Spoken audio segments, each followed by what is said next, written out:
Alright. Saw you, boo. Rain pitter-patters down in mathematically undefinable patterns from a sky that is indefinite gray. Somewhere between the molten coat of baby pigeons and the color Alzheimer's stains all memories. Infinite cosmos of ripples converge, fluid rings like Jupiter floating in the bathtub of God. There are still leaves on the ground, as if each season strikes a little too late.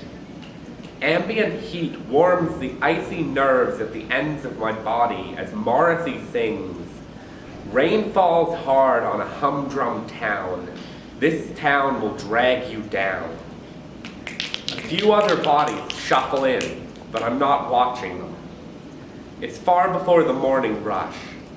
I watched the sun fall and rise, and if it were not for the clouds, I would have traced the moon's course across the sky.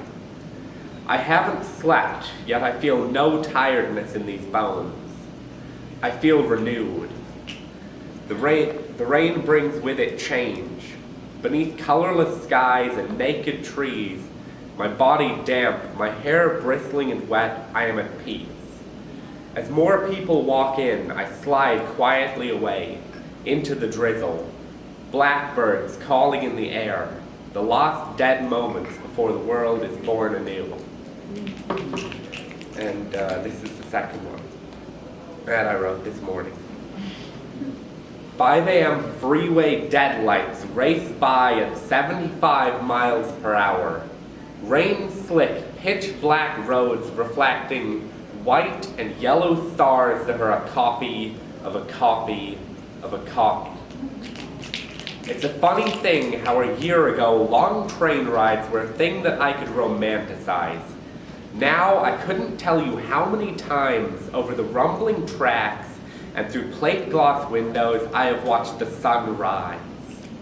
How somehow the diffuse rosy light over countless cities, or the bloody tinge that stains the skies over that old pier we stood on in the pouring rain, taking pictures of pigeons too soaked to fly, have all begun to feel like a copy of a copy of a copy.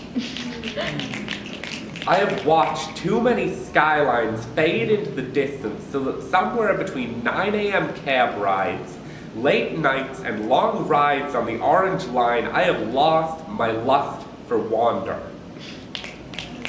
I scarcely bother to gaze in longing out the windows anymore. I have painted a rail map on the insides of my eyes. I dream in station stops and derails. The truth is, the dreams of my youth have lost their beauty to me. I have more tickets on my bedside than I could ever hope to count. And there comes a point when you run toward somewhere enough and it stops feeling like running away.